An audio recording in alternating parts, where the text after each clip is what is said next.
Hello friend, कैसे हैं आप सब लोग। उम्मीद है कि आप लोग बहुत अच्छे होंगे। तो कल हमारा चला था पॉलिटी और दूसरा चैप्टर जो था हमारा, दूसरे चैप्टर का नाम था विविधता और भेदभाव। और विविधता और भेदभाव में हम देखे थे कल भेदभाव क्या होता है, और उसके बाद पूर्वाग्रह के बारे में हम अच्छे से क्लियरली समझे थे। आज हम तीसरा टॉपिक अपना लेकर चलेंगे जो है दूसरे चैप्टर विविधता और भेदभाव जो टॉपिक है तीसरा हमारा रूढ़िबद्ध धारणा।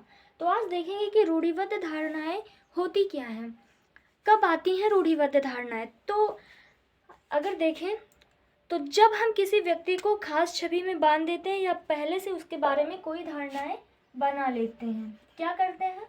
रूढ़िबद्ध धारणाएं कब होती हैं, तो जब हम किसी व्यक्ति को किसी खास छवि में बांधते हैं, खास छवि में बांध देते हैं, या फिर उसके बारे में पहले से कोई धारणाएं पाल लेते हैं, तब क्या आता है, रूढ़िबद्ध धारणाएं आ जाती हैं। जैसे एग्जाम्पल अगर देखें हम इसका एग्जाम्पल अगर हम देखें तो जैसे लड़की है, लड़की क्या नहीं चलाएगी, लड़की एरोप्लेन नहीं चलाएगी, और लड़का एरोप्लेन, जो लड़का है लड़का एरोप्लेन चलाएगा, लड़की एरोप्लेन नहीं चलाएगी। और जो लड़की है वो लड़की घर का काम करेगी, लड़का है तो बाहर का काम करेगा। और हम अगर इसका उल्टा लें तो क्या लड़की एरोप्लेन नहीं चला सकती, जो हमारा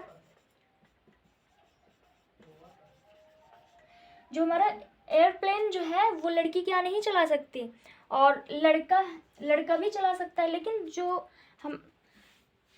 जो लड़कियां होती हैं, लड़कियों को अपने कुछ समय बाद लड़कियों को अपने हक की जो हक होता है वो छीनना पड़ा। तो जाकर किसी लड़की ने जैसे एरोप्लेन चलाया, तो हाँ वहाँ एक छवि बन गई कि लड़की भी एरोप्लेन चला सकती है। लेकिन जब तक लड़कियाँ एरोप्लेन नहीं चलाई थी तब तक क्या हुआ था कि छवि, एक धारणाएं बनी हुई थी कि लड़कियाँ एरोप्लेन नहीं चला सकती। और लड़कियाँ जो है वो घर का काम करेंगी, जैसे सिलाई और बुनाई कौन करेगी, तो लड़कियां करेंगी। बाहर का और सब्जी और सारा बाहर का काम कौन करेगा, तो लड़का करेंगे। और तो इसे क्या कहते हैं, रूढ़िबद्ध धारणाएं। यानी कि जब किसी व्यक्ति को किसी खास छवि में बांध दे या उसके बारे में पहले से कोई धारणाएं पाल लेते हैं, तब उसे क्या कहते हैं, रूढ़िबद्ध धारणाएं कहते हैं।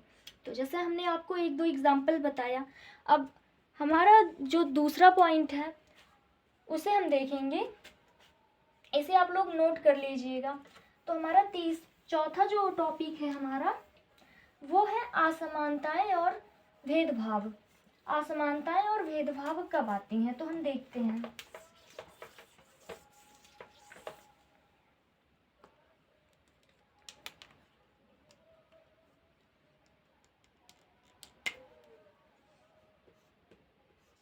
जो हमारा चौथा टॉपिक है वो है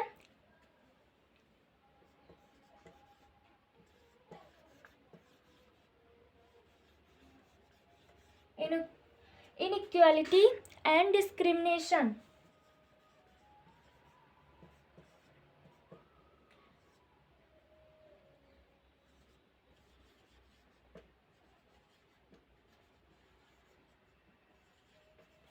इनइक्वालिटी एंड डिस्क्रिमिनेशन यानी कि असमानता और जो है हमारा भेदभाव। असमानताएं और भेदभाव कब आती हैं, तो आप अगर देखें जब हमारे पास या समाज में कुछ लोगों के पास ज़्यादा अपॉर्चुनिटीज़ होती हैं, तब क्या आती हैं, असमानताएं और भेदभाव।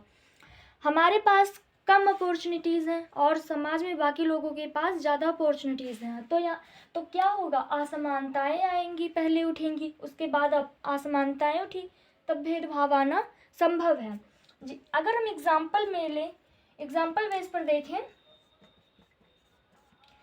तो एग्जाम्पल जैसे कि किन किन चीज़ों की अपॉर्चुनिटीज़ होती हैं, जैसे शिक्षा की अपॉर्चुनिटीज़ हैं,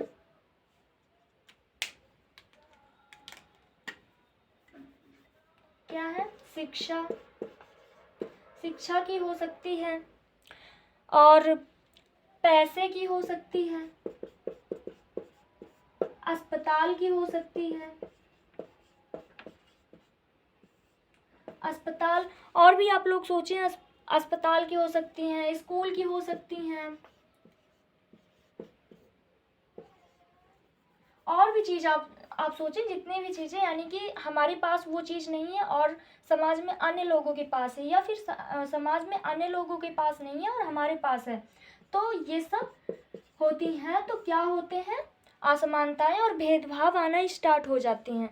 तो इसे क्या कहते हैं, इनइक्वालिटी एंड डिस्क्रिमिनेशन। तो हमारा जो दूसरा टॉपिक था वो भी क्लियर हो गया। अब हम देखते हैं जो हमारा 5वां टॉपिक है। आप इसके बारे में अच्छे से लिख सकते हैं। तो हम चलते हैं अपने 5वें टॉपिक पर।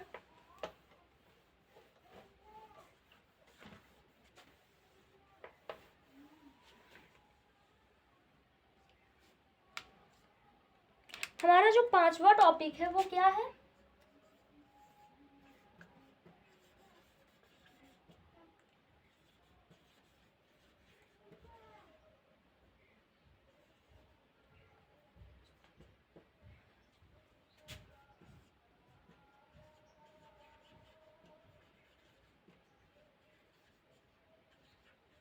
Fight against discrimination. इसका मतलब होता है कि यानी भेदभाव के खिलाफ लड़ाइयाँ। तो भेदभाव के खिलाफ लड़ाइयाँ, भेदभाव ज़्यादातर किस में होता है, तो गर्ल्स एंड बॉय में ज़्यादातर होता है। तो जैसे कि लड़की हैं, पहले क्या होता था, तो पहले लड़कियां जो थी उनको काम करने का हक ज़्यादा नहीं था, केवल घर का काम छोड़कर बाहर का काम करने का हक नहीं था। तो लड़कियों ने क्या किया, जो महिलाओं के लिए बहुत लड़ाइयाँ हुई उनके हक के लिए। तो जैसे कि लड़की है, तो लड़कियां पहले घर से बाहर नहीं निकल सकती थी, और आज देखें तो आज लड़कियां लड़कों के साथ कदम से कदम मिलाकर चल रही हैं। तो लड़कियों ने अपने हक के लिए लड़ाइयाँ लड़ी।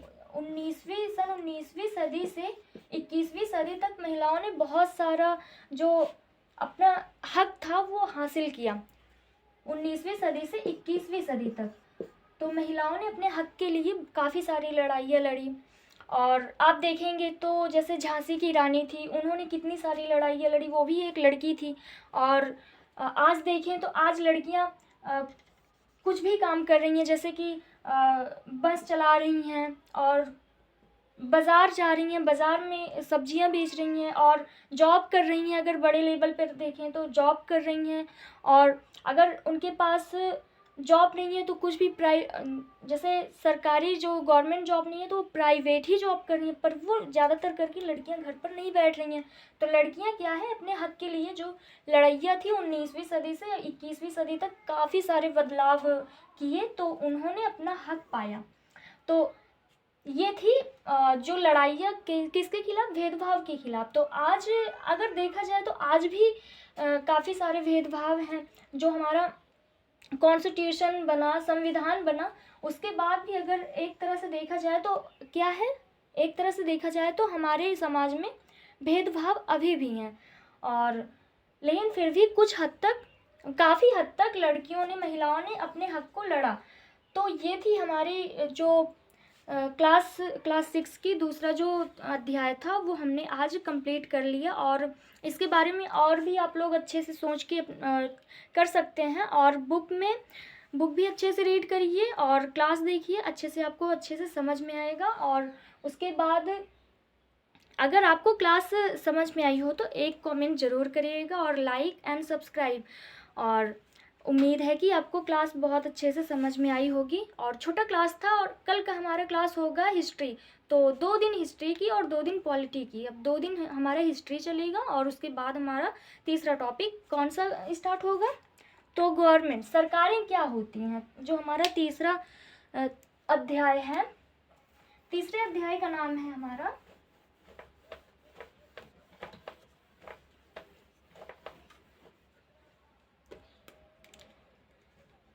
जो हमारा पार्ट 3 है, इसका नाम है सरकारें क्या होती हैं।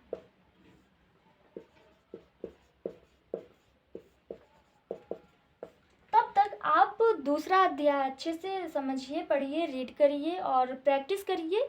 और जब 2 दिन बाद हमारा क्लास आएगा पॉलिटी का, तो हम सरकारी क्या होती है, व्हाट इज़ गवर्नमेंट, हम अच्छे से बताएंगे। और तब तक के लिए धन्यवाद। आप लोग अच्छे से वीडियो देखते रहें और हम वीडियो यहीं एंड करते हैं। धन्यवाद।